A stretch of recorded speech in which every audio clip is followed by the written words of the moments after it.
Fredo et l'incroyable Noël, épisode 6. Une mauvaise idée. Et Fredo tint sa promesse. Pendant une semaine, il fut l'enfant le plus sage de la terre. Enfin, presque. Le 7e jour, après l'école, alors que Fredo remontait la rue enneigée en direction de sa maison, il vit 2 garçons de sa classe se lancer des boules de neige en riant. Hé Fredo, tu veux faire une bataille avec nous? Fredo sourit jusqu'aux oreilles, trop heureux de s'amuser avec ses nouveaux amis. Il ramassa une bonne brassée de neige, tout en esquivant un tir adverse. La bataille fut épique. Les 3 combattants se canardaient d'un bord à l'autre de la rue, s'abritant derrière des poubelles pour se refaire des munitions, puis repartaient à l'attaque en changeant de place constamment. Bientôt, ils furent trempés comme des soupes et décidèrent d'un cessez-le-feu.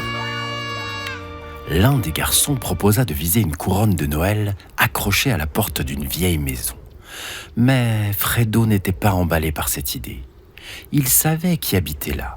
C'était un voisin, un vieux monsieur grincheux. Ses 2 copains lancèrent chacun à leur tour une boule et manquèrent de peu la couronne.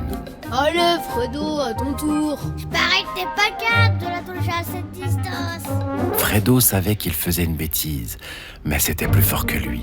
Il voulait épater ses copains. Il visa et lança la boule de toutes ses forces. Malheureusement, le vieux voisin ouvrit sa porte juste à ce moment-là. Et paf! La boule de neige lui arriva en pleine figure. Il râla, pesta, hurla, ouvrit de grands yeux furieux en direction de Fredo. « Je te connais, toi, garnement, tu vas voir !» Je suis désolée, monsieur, j'ai pas fait exprès. Pardon. Le vieux monsieur alla trouver les parents de Fredo. Il râla, pesta, hurla. Le papa de Fredo fut très embêté. Il s'excusa 1000 fois pour son fils. Fredo fut grondé et puni, privé de télé pendant une semaine. Ce qui chagrinait le plus ses parents, c'était d'avoir cru que Fredo était devenu gentil et sage. Décidément, il ferait toujours des bêtises, celui-là.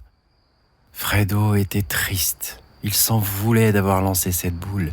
Il culpabilisait. Mais voilà, c'était trop tard. Le mal était fait. Fredo était tellement dépité qu'il fondit en larmes le soir dans son lit.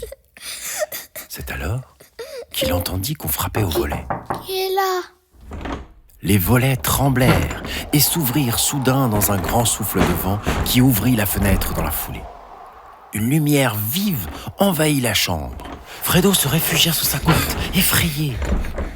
Lorsque le silence revint, il osa un regard.